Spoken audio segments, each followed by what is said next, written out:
Hey, what's up guys? This is Jeff. So today I'm making this video to tell the story about my trip to Asia. And I will tell my second story another day about my trip to Europe. So both were spontaneous trips that up until that day that I left, I did not know what I was going to do, and I just went. So I'm making this video because some people have asked me, like, well, tell us more about this trip that you went on. So that's what I'm going to do. And yes, I am going to be traveling. When? I don't know, because as you will see, I travel spontaneously. And I prefer to do it like that because I'm not big on planning. So what I did was, like I mentioned in previous videos, my roommate at the time, and he was an older gentleman. He said, "Well, hey, you know, you're gonna get some money. Why don't you go travel?" And I said, yeah, but I'd rather buy land in Hawaii." And he said, "Well, I'll watch your house and take care of your dog." And I said, no, I'd rather probably get land." And then one morning I woke up and I was like, "So, you'll watch my land and my dog, you'll watch my house and my dog and make sure everything's cool?" And he's like, "Yeah." And I'm like, "Okay, well, I'm just going to get on a bus and head from Hilo to Kona." So I did that. He dropped me off at the bus station. I had my bags packed. I had my passport with me because I left with this idea that I might leave the country, but I was going to island hop across Hawaii. So I went to Kona, stayed 1 or 2 days. I'd been to Kona before, so it wasn't anything new. And it was fun, but I decided I wanted to go to Maui. So I headed over to Maui. I was in Maui and I was like, "This is cool. It's great, but it's really expensive." So after 2 days of being in Maui, 2 or 3 days of being in Maui, and finally, feeling like I got to see Maui a little bit, I went over to Oahu. When I landed in Oahu, it was so busy, I was like, and it was expensive. And I was like, you know what? I woke up one morning in my hotel in Honolulu and I started looking at flights on kayak.com, or Kayak, the app. And I found one to Philippines and I was like, should I do it? Should I do it? And I was like, thought about it, took a shower, thought about it some more, and I did. I entered my credit card information and hit send. I didn't even think for a second that there might be visas that I needed to get or anything, but I just did it. That doesn't make me cool or anything. I'm just saying, like, I was kind of naive and ignorant to what might be needed, but I knew I had my passport, so I booked the flight, sat next to an American guy who had a Filipino girlfriend, told me all these stories about these experiences he had with Filipino girls, and I was like, "Oh, that's cool." Like, he likes Filipino girls, and he told me all about the whole thing. Filled me right in. We landed in Guam, switched planes, switched seats, landed in Manila, and I had never been to Manila before, and I'll tell you, it was dark, I had jet lag, and I was in the middle of Manila by myself, and I was like, "Oh, this place is weird." It was Manila is not very developed. It's kind of iffy. And I woke up. So I stayed in some shanty hotel. I don't know. It wasn't really that good of a hotel. And woke up and was in Manila again. And it was like a sauna, but it was overcast. But it was like overcast because it was polluted and it stunk. And I told my buddy who was watching my house, I was like, "Yeah, I'm in Manila." And he's like, "Yeah." He's like, "In case you didn't know, what you do when you get to Manila is you leave Manila and go to another place in the Philippines immediately." And I was like, "Yeah, but how do I do that?" I'm like, because once you're in a foreign country, things, the complexities of things kind of change. I just wasn't really feeling it in Manila. I went on a little tour, and it was hot, and it wasn't very scenic. And I went around to one of these guys. They call him a tuk-tuk in Thailand, but I don't know what they call him in the Philippines. Maybe motorbike. And I was like, and he took me around, and I was like, where can I go in Philippines? And he recommended this place called Boracay. So I never even heard of Boracay. Come to find out, Condé Nast had said that Boracay was like the #1 beach in the world. I've never even heard of Boracay before I went there. So I ended up in Boracay, and well, I didn't end up in Boracay right away. I took a plane, landed in what was that place? Calibo.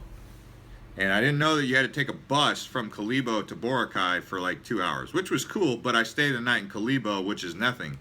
And yet again, I walked around Philippines and like this completely the only Western person in all sight. And it was just very interesting for me because it was my like second day. I'm still jet lagged, and definitely the adventure was on, I'd say.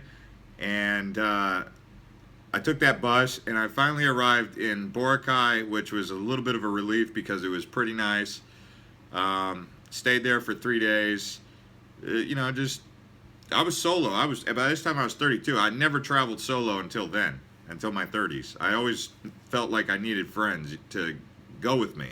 But when you do a trip like this, a solo journey, you are kind of well served to go by yourself, because then there's complete flexibility. You don't have to worry about if someone has the money, if someone has the time.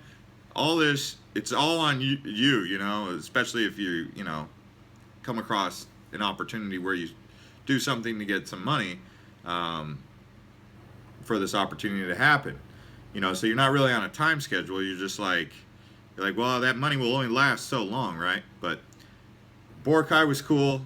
Then I said, okay, enough of the Philippines after 4 days. I was like, Philippines is cool. I'll just have to prepare for Philippines. One thing I would say about Philippines, very nice people. So then I hopped on a plane from Calibo. So that bus ride from Boracay to Calibo is a long bus ride. But come to find out, there is an airport near Boracay, the island of Boracay. Which, if I was to ever go back to Boracay, which I might, I would land at that airport, not Calibo. But took the plane from Calibo. Oh, by the way, Philippines, every flight is always delayed.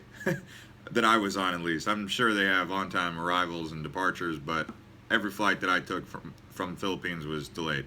So I hopped on Tiger Air to Singapore, got to Singapore, and Singapore is like a totally different world from Philippines, because it's this big, beautiful airport that's got like chandeliers and marble and all this stuff. And there's not even an airport in the United States that can compare to the Singapore airport. So I'm like, wow, I'm back in, I'm in something I haven't even seen in a long time. Like, I'm in this like Shangri-La kind of airport, right? All types of different foods. And I stay a night, and I'm like, man, I wish I was going to stay a night here, but I was actually headed to Bangkok. So it was just a quick layover off to Bangkok. Landed in Bangkok. Bangkok's got a similar vibe to the Philippines, but not really. So Bangkok, it's kind of like where Singapore, it's kind of headed in the same direction as Singapore, and it's headed out of the same direction places Philippines. So it's in between. It's kind of like, I guess some people would call it a second world country, not a third world. I would say Philippines was a third world, even though the people are very nice and it's definitely got a lot of potential. There's still quite a bit of poverty in Philippines, which I did not fully expect. And that's not a knock on Philippines. That's just saying, like, it is, it lacks modern amenities for sure. Thailand is really starting to come along. Like, they got beautiful malls. I know Philippines does too, but Thailand has some pretty nice malls. I just hung out along the Soy area, like Sukhumvit. That's the name of the road. You can't really get on me about pronunciations about Thai either. I just know Kop Kum Kop, Sawadee Kop, and some of the other words, like soy is like road. There's so many different languages out there, and your brain can only take on all these different pronunciations so much. But yeah, after hanging out in Bangkok, I went down to Pattaya Beach, got sick in Pattaya. The food, something about the food. Went on the 7-Eleven diet. For anyone who doesn't know what the 7-Eleven diet is, when you're eating you know, food truck or food cart food, you know, you might get gastro or some sort of stomach ache from whatever. Maybe it's the ice, I don't know. But you might get sick, and the safest alternative is to go with 7-Eleven processed food, corn dogs, you know, burritos, packaged burritos, you know, stuff like that. So I went on that diet after I had taken some pills that, like, I mean, I was having hot flashes and stuff, and like I said, I'm all by myself getting sick, right? It's not like the end of the world, but it was, I mean, I was like, I knew what it was. I knew it was gastro, so they gave me ciprofloxacin. You don't want to like get in the habit of getting sick and then taking Cifro because you build up an immunity to it. But I took Cifro, and within about 24 hours, I was back to normal. But for about 48 to 72 hours, I was feeling like, ugh, like it was hot in Thailand, but I was shivering. Anyways, went back to Bangkok, and then stayed another night, and then flew to Hong Kong. Went to Hong Kong, and I had a friend that I knew from San Diego. She was there, and we went out down to an area of Hong Kong I'd never been. When I was in the Navy, I went to Hong Kong, but I didn't explore this certain area of Hong Kong. I forgot what it was called, but it was some British district, but it's like definitely Hong Kong. That was fun. Stayed in a pretty chic hotel in Hong Kong. Hong Kong I really enjoy. Went to Macau. Macau, they call it East Las Vegas. It's like this, it's this city that they're building on steroids. In China, they build things like so impressively, like it'll blow your mind. They take mountains, they mow them down, and they dump the dirt in the ocean, and they do it in the span of like 6 months. And you don't see anything like this going on in the United States right now. So I'm sitting there like, whoa, the Chinese, there's some badass dudes. I mean, their manpower is so powerful in China. Like I felt like going to like the Midwest where all these like, you know, and I'm not putting down Americans, but I felt like going to the Midwest and like being like, stop, time out, time out. I don't know who you think you are, who told you you're the best, you're the greatest thing since sliced bread. But go to China, you're gonna shut your mouth because of how, like, just you're. If you go to China, I'm telling you, you'll be amazed at the manpower. I mean, it's like, it's on. They used to say Vegas was built on steroids. It's even more like powerful than what happened in Vegas in the 90s. It's probably right up there compared to Dubai. Yeah, I mean, I just have a great respect for the Chinese work ethic. Really, at the end of the day, I remember that's what I was saying. I was like, the Chinese, and they're pretty friendly. You know, that the thing about China that I noticed was, or well, Hong Kong's not really China, and neither is Macau, but there's not really much sense of humor. I noticed, whereas like Koreans, they laugh a lot. Like you'll be in the line and Koreans will laugh. You can tell they're from Korea because their passport will say Korea. But in Hong Kong, there's not much sense of humor. Everyone on the train is like a robot. They're just going point A, point B, point A, point B, and they move very fluid. Like it's when the train gets off, everyone knows what they're doing, and it's just like ants go marching. And if you know of anyone with anxiety, just pre-warn them about that, because you know the anxiety. It's not like scary or anything, but a lot of people really fast just go right by you, and you know you're just being herded right through the subways on a very powerful subway system, mind you. I mean, their transit is very sophisticated and efficient. So after Hong Kong, I went back to Thailand, this time to Phuket, because I needed to go to Phuket, but I was considering at the time if I was going to go to Perth. So I had started to get this idea that I wanted to check out Australia. So I ended up in Phuket, and after 3 days in Hong Kong, I was kind of ready to settle down. I got sick again because I went from warm weather. This time I had gotten a nasal thing. So when you're traveling like this, yeah, your body's going to be introduced to sicknesses that you didn't used to get. I ended up getting some head cold. It kind of threw me off for like 2 or 3 days in Phuket, but I was still wanting to get down in Phuket. Phuket, Bangla Road, I mean, it's got to be the most. I remember saying to myself when I was there, and I've obviously traveled a lot of places. I've been in the Middle East. I've been to Europe. Well, not at the time I hadn't been to Europe, but I've been all over Asia. And I said, Bangla Road is the most poppin' party I've ever seen. Phuket, Thailand, is the most poppin' party I've ever been to. I mean, it's like a party every night too. So, went to Bangla Road, just partied, met British people, met Aussies, met Thais, met all sorts of different people. You really do. And I ended up there for 7 days. That's how much I like the place. I probably would have stayed a lot longer. I'd probably live in Phuket. You know, you take a motorbike around the island. You know, it's just great. It's like the life. I mean, it doesn't get any better than Phuket with a motorbike. You know, a rental scooter. From there, I went to Perth, landed in Perth. It was lightning outside. I asked the taxi cab driver, I said, does it ever storm like this? Do you guys? And he said, no. I said, wow, that's crazy. So I was like, when was the last time you had an electrical storm? He's like, I don't know, 2 years ago. And it was thunder and lightning all over Perth. But anyway, that was cool. I went to Perth.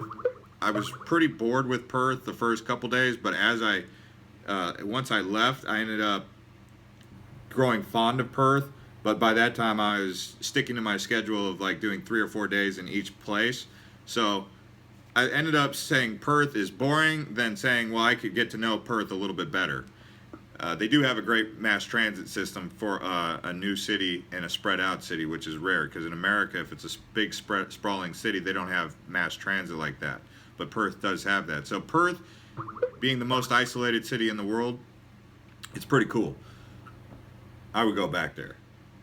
Then flew to Melbourne. I remember then again I had jet lag, because jet lag, when you're traveling like this, jet lag does, especially when you're traveling cross intercontinental like that. I left out of Perth at like 9 p.m., arrived in Melbourne at 5 a.m. or something like that. No sleep, but on the plane, but I couldn't sleep on the plane because, you know, I don't know. And I don't know what it was. I just wasn't that into Melbourne. Melbourne, it was all right. I compared it to like a Seattle, San Francisco kind of mix, but it just didn't do it for me. So I was like, okay, 2 days in Melbourne instead of 3. Because Australia's expensive, like $150 a night for a hotel. Then I go to Sydney. I do Airbnb this time, so I got a little bit better savings on Airbnb. And then Sydney was cool. Went around King's Cross, Bondi Beach. Would go back to Sydney. Thought it was a very beautiful city, actually, Sydney is. And it's quite entertaining. Then I went to Gold Coast. But by the time I got to Gold Coast, I was like kind of eager to get to New Zealand because I wanted to go to New Zealand so bad by this point. So I remember Gold Coast was cool. I met up with an American buddy of mine. He took me on his boat. That was fun. We went fishing. I got seasick. Camped out. He showed me around. Was it Byron Bay? There is critters in Australia for real. Big lizards just pop out right in the middle of the city. Huge lizards. You just get the impression that if you walk through the jungle, you know, you don't know what you would come across, and not because of what you've seen on TV, but because they're there and you know they're there. Yeah, so I went to New Zealand after that from Coolangatta, landed in Auckland. When I was arriving in Auckland, it was like sunset. It was like, man, what a beautiful city. Fresh air. Woke up, went around Auckland, was really amazed. Just really impressive. It was starting to get cold in Auckland. I went all across New Zealand. I don't want to get too much into this because this video is dragging on, but I did do about 1 or 2 days in each spot until I got all the way down to Christchurch. Went to Taronga, Mount Maunganui. Like I said, I'm not great with pronunciations because when you go all these places, come on now. Man, I'm just glad I can remember something similar to the names, because by this time this is Maori words. Yeah, so, ended up in Christchurch. Christchurch. By the time I got down there, it started to get cold because it's South Island. It's opposite time zones there, or hemispheres, so opposite seasons. And I was gonna originally go all the way down to Queenstown, but by the time I got to Christchurch, I was like, man, I'm tapped out on Oceania, Australia, New Zealand with the prices. So after a month down there, I ended up, so 2 weeks in Aussie, 2 weeks in New Zealand, headed back to, yep, you guessed it, Thailand. Went back to, well, I stopped in Singapore because I love Singapore. I always try to pick connecting flights in Singapore. Stayed a night in Singapore. Went back to Bangkok. Wanted to go there and get set up to work in Bangkok. That was my goal, was to try and work with these Chinese distribution companies out of Bangkok. So like as I was traveling, I kept getting more and more interested in like global trade with China and Southeast Asia. Like it kept becoming an interest of mine. And then so I was kind of setting up shop in Bangkok to get ready to do that. But you know, Bangkok's a wild town too, and I kind of felt like I was partying a lot there, and I don't party like a lot, but Bangkok's such a party town. It's so happening when you step outside at night. It's just like the energy just kind of like starts calling to you, and you go grab a beer, and then you have, you know, a shot, and then the next thing you know, you're having fun. I was all by myself, like I said. I mean, I would sometimes get carried away with people that I didn't even know. I would just make friends with them and just start partying. And I think by that time, after 2 weeks in Bangkok, I was kind of just getting in there with kind of the wrong crowd. Yeah, I was partying a lot, is what it was, and it just wasn't sustainable. And by that time, I had already spent, I think I was at like $20,000 that I had spent. So I was kind of like, well, that was one heck of an experience for 3 months. And I purposely booked a flight to a place that I hadn't been to, which was in Seoul, Incheon, South Korea. And I had a layover for like 24 hours or something like that. I went out in Incheon. Incheon's another beautiful airport, but I'm not there to see the airport. I'm there to see the town. Went out. It was cold in South Korea, and I was not very impressed with the scenery in South Korea. Yet again, the people are great. It's just the scenery in South Korea is so like, it's like Chernobyl. It's like gray.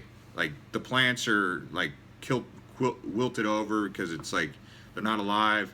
And I'm not trying to put down South Korea. The food was, I did have some nice Korean food, which is what I really enjoy. It's just the scenery in Korea is kind of depressing. But the Korean people do a great job with what they got, and the transportation is all in Korean. There's no English, so everything there is Korean.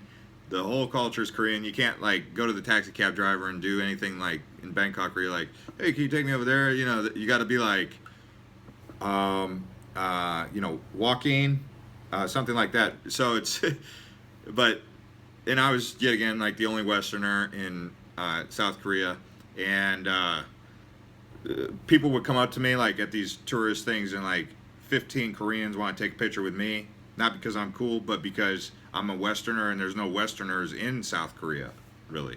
I mean, if there is, I was the only one, and that's why they wanted to come up and take pictures with me.